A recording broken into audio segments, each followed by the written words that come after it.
All right, Trevor, let's give quick introductions, a little bit about your background and what are some of the things that you've been working on. Yeah, great. Thank you for having me. I'm Trevor Guthrie. I'm one of the co-founders of Giant Spoon. We're an independent full-service agency, so focus on creative services, experiential, and media. We'll talk a little bit about kind of how those all blend together.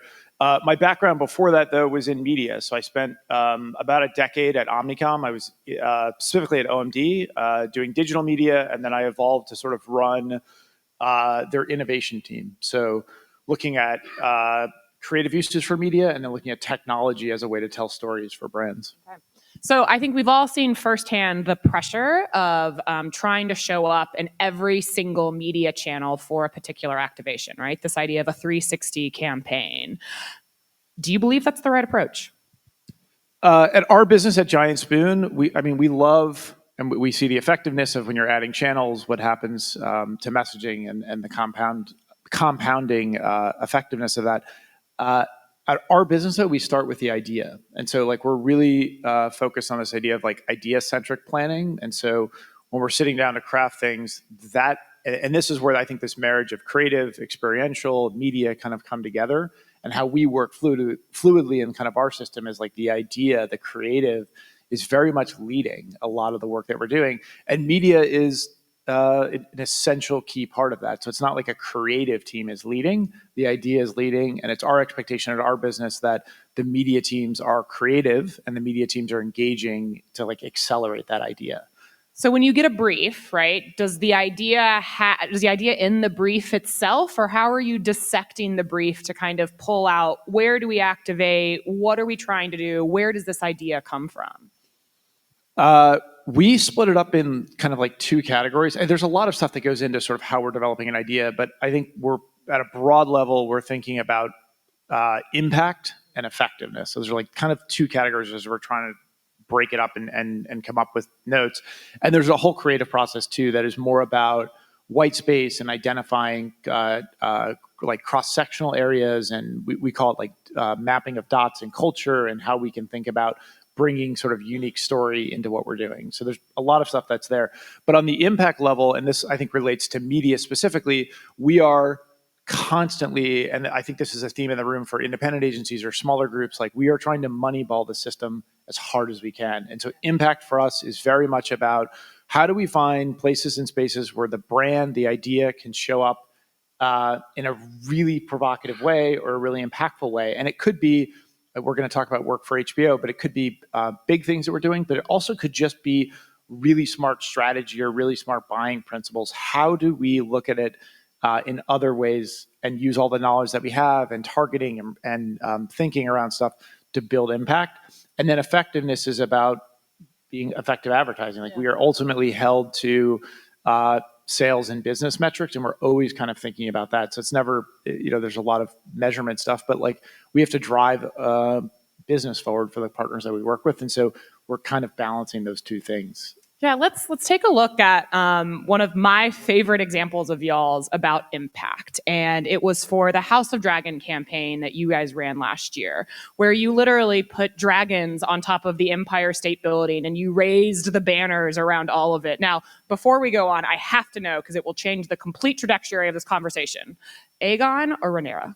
Rhaenyra, Team Green. God, we don't have to leave. Yes, Team Green. Let's show the video before we cut tack into the campaign.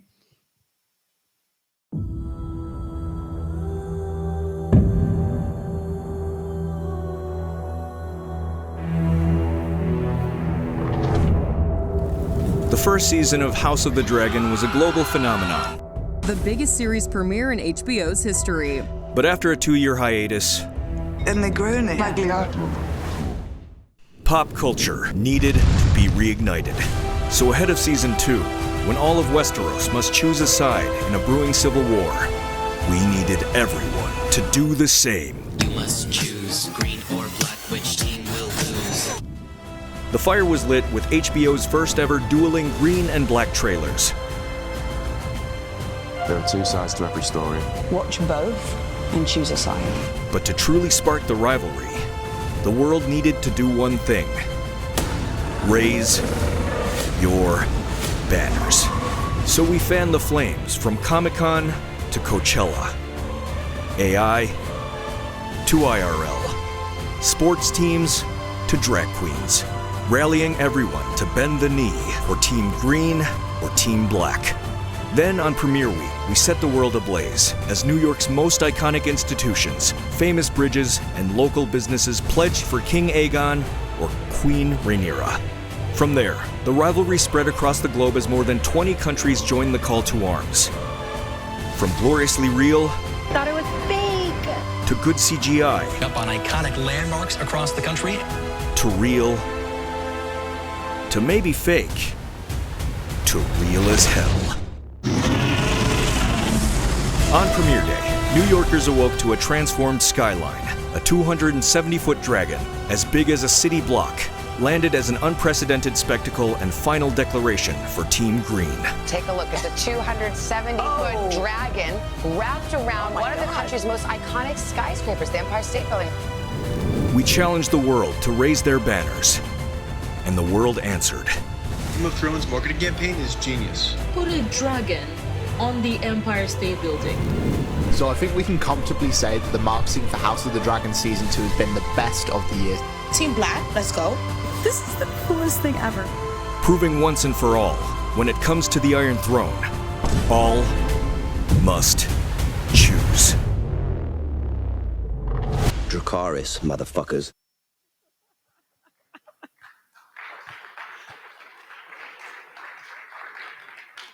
As an avid Game of Thrones lovers, I've read all of the books. I am still secretly hoping that he writes a book 7, although I know it's never going to happen. Like, I have chills from that campaign, but let's dissect it. What was the starting point, the challenge that led to all of those placements for the idea of the solution? Some of it was in the video. Like we worked on season 1 premiere, and so we built this campaign that was basically bringing the world of dragons into the fold. And so our first campaign for them was like about bonding with your dragon and like hatching a dragon. We built like a dragon hatchery, but it was really about introducing character into that first setting. And then for season 2, which was 2 years later, it's a long sort of break. And so we sort of sat, and it was how do we sort of reignite the fans and bring them back in? But a lot of what the campaign was deliberately doing was like building rivalry. Like you saw this as all must choose. That was sort of the central theme. And so when we came out of the gate, it's like, how do we sort of divide the realm? How do we make people pick sides? I think the launch of it with the trailer was and it didn't fully capture it there, but it was like 2 perspectives. You saw one house and the other house, and like you sort of had sympathy, empathy for like both of them. Like they both had different viewpoints on what was going on. And so that was sort of the start of it. And then one of the things that we, and kind of where our team kind of came in and took over is how do we at a global level look to build those rivalries and then have cities and monuments declare for their houses. We thought that was like a really big moment. We thought it was a way that you would, you might see that like unfold, like in the show the other houses in the realm are asking to declare their loyalty. And we thought that could be interesting to do with like big institutions. What happened in it on a global level was some of it was CGI, like some of it was not real. And so as we were building up to the premiere and as we were sort of dropping in New York City, a lot of the banners that were like unfurling even on the Empire State Building, but on the Eiffel Tower and other landmarks were not real. And so there's a lot of like mystery around, is it real or not? And then we thought it was very interesting and subversive to then do it in a real way. And so we worked really hard, and this is like, thinking about media and media that can't be bought. Like we were able to do it on Rockefeller Center and inside Grand Central Station and across the New York Stock Exchange and at Citi Field. And then we did it at just cultural institutions in New York too, but those banners were real. And we loved the tension that was building up around that, around these declarations, and then the social conversation on people like literally arguing, like, is it real or not? And people going to those destinations to sort of kind of prove to themselves and their social followings that those banners were real. You know, my neurotic brain immediately goes to like, did you figure out what institution is green? And like, they must be like the Eiffel Tower. They've got to be green. Was it that calculated, or were you like, I did not have time for that shit? We have time for it all. It is so calculated. I cannot even, we are so methodical about it, and the language and custom writing and everything that goes into it. So the details matter, and they're really important as we're going through it. And picking out like who's what and sort of and thinking about too the institutions like where we thought they might sit in it too. Let's talk about the dragon. What were some of the biggest problems or pushback that you had when you went to the Empire State Building and you're like, hey guys, I want to put a dragon on the top. You cool? The Empire State Building is incredible. Like the building has been great. We've had different partnerships and marketing moments with them throughout the years. They were very game for it. So I think my team came back from that meeting, and the general thing was they came into my office like, we have approval to put it on the Empire State Building, but some of the executives there were like, a giant spoon, it is up to you to figure out how to do it. That is not our problem. And so obviously we were elated. We had permission to sort of wrap the spire and be on the iconic building, and they're, again, great partners. But that was us. We had to sort of figure out how do we actually, from an engineering standpoint, from a safety standpoint, from a permitting standpoint, from a visual standpoint, like how do we make this work? And so the journey of the dragon was about a year. So it was a long time for us to begin to develop it. And on this is where like our multiple teams are coming in, but our experiential team is coming in and looking at it and saying, from a visual aspect, like how are we designing the dragon, the scales, like looking at the visuals of it, the size of it, how do we make sure this feels like really lifelike? You can see it from the photos we just showed, but it's a giant inflatable. So like there was a lot of just thought, and the length of it is about the size of the Statue of Liberty. So this is a big, 270 feet is quite big. But just how do we wrap it around it? You asked the question, like, what were just some of the challenges? The biggest challenge that we had around this was wind. Like it is, if you ever go up to the top of a building, if you ever get really high in the Empire State Building, it is incredibly windy up there. And we just did not have the wind patterns sort of like in our favor. And so I think from an execution standpoint, this is like where some of those details are there. We, at our team, when we're doing some of these things, we have a private meteorologist that we bring in. So they sit next to our team, and we're like very closely inside of weather and flight pattern, like and wind patterns as we're trying to do it. We have safety is like number one. How do we get it up and how do we get it down? Like there's two parts to it. But what we ended up doing is we had a challenge sort of with how we were going to like unfold it and get it up. And we didn't know. So we kind of took it day by day to see what was going to happen. What we ended up deciding to do is put it up in two parts because it was going to take us more time. And we had like 35 riggers sort of rappelling off the building to get it hung. But our hypothesis was like, we can build half of it and deflate it, and no one's going to know there's a half of a dragon on the Empire State Building. No one's expecting it. And it's just going to look like scaffolding or something that's being repaired. So that's what we ended up doing. We split it up in two parts, and then the morning of premiere, we lit it up. Where is the dragon now? You can get the dragon. So we recycled. You can get the dragon? I'll see if I can find a link for you. We recycled the material used for it, and we made tote bags. So there's like dragon tote bags that were out in the marketplace. Well, my address is 1124 Mantissa Street, Atlanta, Georgia. So if you're looking for another place to activate a dragon that's less windy, I will offer up my backyard in Fullport. Off the record, maybe, are we going to have to wait another 2 years for the season 3 to come out? I actually don't know the exact date on that. All right, fine. So there's another Game of Thrones series that's coming later this year, though. I mean, they're going to have all of the spinoffs at this point. But so we have these big splashy activations, right? Some are AI, some are real. You're placing this brand in every facet of life. Is it important to activate these with paid, or does earned media really do the work for you? Paid's great. The more that we can push out the message and have like other touch points for the business, we always do that. So House of Dragon campaign had significant paid support that was around it too. So it's a balance, and we kind of take it within the campaign of what we're doing and how do we architect it. But we love the power of extending it beyond like just singular moments, and how do we sort of like flood it out into other places in life. Were there some channels that just didn't make sense to activate for House of Dragons? I think you can see from the expansiveness of that campaign that it was like many touch points from like Starbucks to football and all of that. So I don't think there was a channel that was off on that, but it was pretty well supported, and it was a global launch. Yeah. So you had I imagine, a massive budget to execute this, right? Expansive, there was a ton of things going on at once. for a brand that might not have the budget to take over the in New York City skyline, like how do you recommend kind of taking these big moments and activating against it when you don't have the multi-million dollars to support it? To us, the single biggest thing that a brand can do, and I think sometimes we forget about this because or businesses sometimes don't look at this, but creativity is the biggest breakthrough you can possibly have. And so for our point, it's not necessarily about budget, but we want to work with partners that understand that creative is there's data, there's place, there's all this other stuff that you can pull on. If you pull the creative lever correctly, you win. Mm-hmm. And so in our minds, it's like, how do we develop and use story and use the idea to sort of drive what we're doing? And there are many examples at our business where like creative could just be in a way that we target, or it could be in a way that we like unlock a partnership with a sports league or whatever it might be. But that's how we think about it, is like, let's start with the idea. And it's so powerful in our business when we have a media and a creative director like sitting next to each other, and they're able to like converse and sort of develop this stuff together. So that's how we do it. Well, and a key point of the creative that we saw during the video was the user-generated content that came from this activations. How did you think through that as part of the campaign itself? And where is the role of user-generated content as we activate all these different ideas?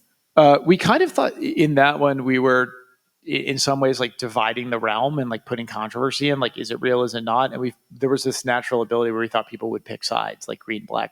And there was a lot of social listening and stuff that happened prior, where after season 1, people were already sort of picking sides. And so it felt like a really nice opportunity to like fan the flames of that and say like, it's already happening. So how do we come behind it in other ways? Yeah. This was an example of something that you did B2B or B2C, right? You also did some really interesting work for another super sexy client, GE, right? This is how, when you were trying to separate them into 3 different business units, right, where GE was breaking up. So can you talk a little bit about that campaign and the channel strategy of how it was different for a B2B side, for your B2C side? Yeah, I mean, the broad business challenge was like about 2 years ago, GE went from being a conglomerate to being 3 now independent companies that are traded, GE Vernova, GE Healthcare, and GE Aerospace. And it was a lot about telling that story. Like, how do we make sure the marketplace understands that this is the birth of something new, and this is the next chapter for a business sort of founded by Thomas Edison. So there was a lot of work that we did just to try to make that story clear, and also giving each of those businesses the ability to shine on their own. They're all really impactful businesses that's out there. What we ended up doing was the first dual listing on the New York Stock Exchange, and sort of supporting that through media. And so the campaign sort of coincided with opening day in baseball. And so we look back in sort of the archives of GE. They lit the first night game using their lighting technology. So from a creative standpoint, we thought that was a very interesting story. So we ended up building a film and a spot that talked about that historic moment in time. We ran it in every single baseball game over opening day weekend, sort of opening day for GE on the stock exchange, and then sort of brought that into the next moment. So it was a lot about like distinctness using the original story, but we had a global print campaign. We had a drone show that we did on 2 continents. But it was just about the celebration of like the future of GE. And I think if you look at the stock price of all of those companies, they're through the roof. So there's a really successful listing of the marketplace reacting and wanting and positively liking the more simplification of GE's businesses, and the market, like just the stock market reacting to that as well. And that's the KPI to rule all KPIs, right? Yeah. You talked about how creative is sometimes the most important aspect to any media campaign. When we're all thinking through of how do we extend the life of our creative units, how do we repurpose assets, how long can creative actually live before it gets stale? There's a lot. We do work probably much like our other agencies in the world, like just looking at creative burnout and when that's coming, like when that's happening and where it is. I think a lot of people maybe overestimate how fast creative gets burnt out in places, but I think it's about like the human stories being really interesting, how you're building specific creative for the platforms that you're going to be on, and then trying to pull people into that. We are very much an agency that's trying to like wire. We don't. There's language that we use sometimes in our walls. It's not about media planning. It's about media programming. Like, how do we program these assets, this message, this story for this customer or for this moment? Like, what are we actually doing, and how do we think about that? So that is playing a big role in it. And then again, creative's so important. How is it exciting? How is it interesting? How do we make sure it's showing up in the right places? So there's a lot of those tests. Like I literally sit behind my desk. I'm like, if I'm bored, they're going to be bored. Like there's a lot of that of like, some of it is just common sense of like, is this fun? Is this interesting? Are you excited by it? And another piece that we have too is like I was looking at something yesterday is like, when you see a good idea, you know it really quickly.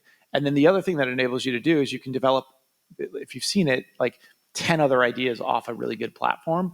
And there's a speed that happens with that. So like when good ideas happen, they cascade or like waterfall down to many, many other ideas. And in my mind, a great idea because it cascades very, very quickly. Yep.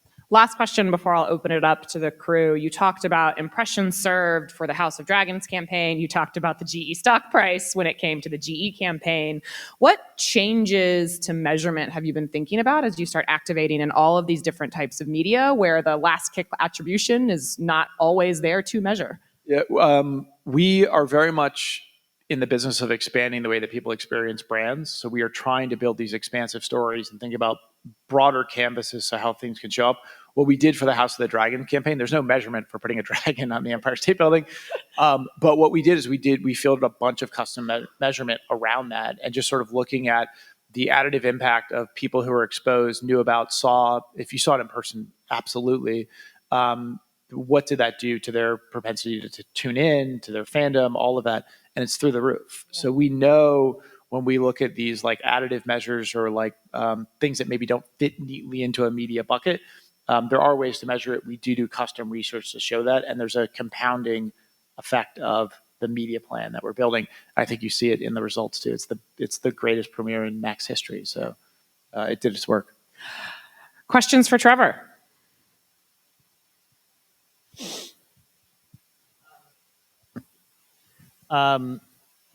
First of all, as someone who was asked to put something on top of the Empire State Building, my question for you is not really about the specifics of that, but what you mentioned is it kind of starts with the idea.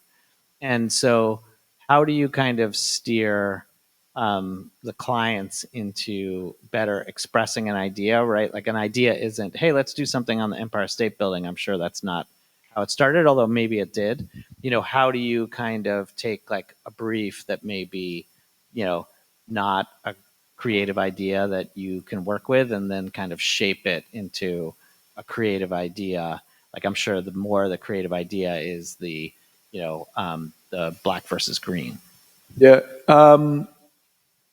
I'll maybe try to answer it in like, maybe from my experience, like where I know you're on the Mattel team. So it's like the best client partners that we have they help guide us in the idea, like at a high level, like when we're talking. So like giving us a lot of open space to come back with work and like look at that.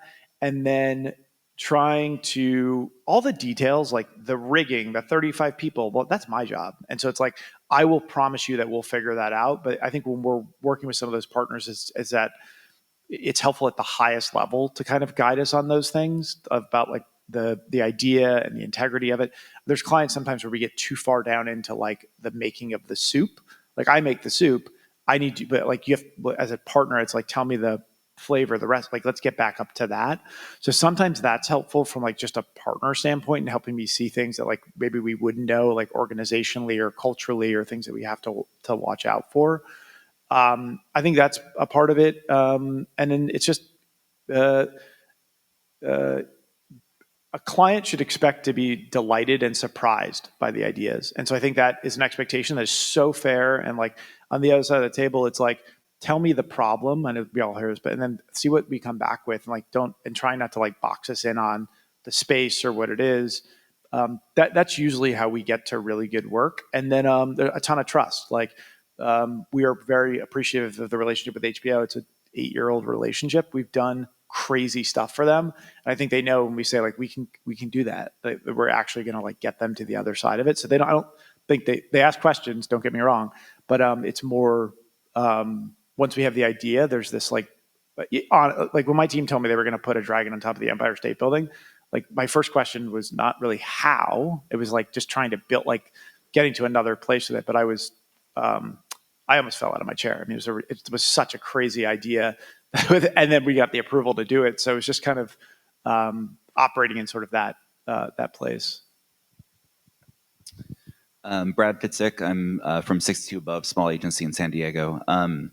My question is somewhat related, but we have Mattel in the house. We're talking about Big Chicken, and we're talking about Max. All sexy clients are doing, cool things, pushing boundaries. We all have clients who do not want to push boundaries, and it's scary to them. What's been the number one thing that has been successful for you in like pushing clients out of their comfort zone? I think some of it is just about the information sharing and like how you deliver information, so they kind of see where the structure of like a build is, especially in like complicated ideas or never been done before ideas. I think that's part of it. I think we have to be, when we're also bringing those ideas forward, is like extreme clarity in what the idea is. I think people operate in these places where like the idea is like vague and it's like confusing and it's not totally landed. That idea, especially when you're bringing it to, I think, and maybe this is a build on your question too, is like the space to like, here's the idea in a general sense, but then in a few, 2 to 3 meetings, that idea needs to be crystallized. We often talk about it as like, can you articulate that in 140 characters? Like the idea has to be simple. And so some of that is helpful to like when we're working with a partner so that they can articulate it to their organization and get buy-in at that level. The idea is a dragon on the Empire State Building. It's a baseball spot that we're going to strategically place in this schedule. It is an integration with Jimmy Fallon because he's an inventor. We want to showcase him. But like it's trying to get to some of those elements. That helps us a lot to do that. And then just like detail, like back to your like every detail matters. And I think when you're trying to pull off stuff that like hasn't been done before, has complications to it, you have to have the footing around it. And then for my teams, my objective is to put like almost like a circus net underneath them, so they can swing high, they can swing far, but like I want to catch them if they fall. And so like trying to build that into our structure as we go through stuff. That's kind of how we've had success with it. Trevor, thank you so much for wrapping us up today.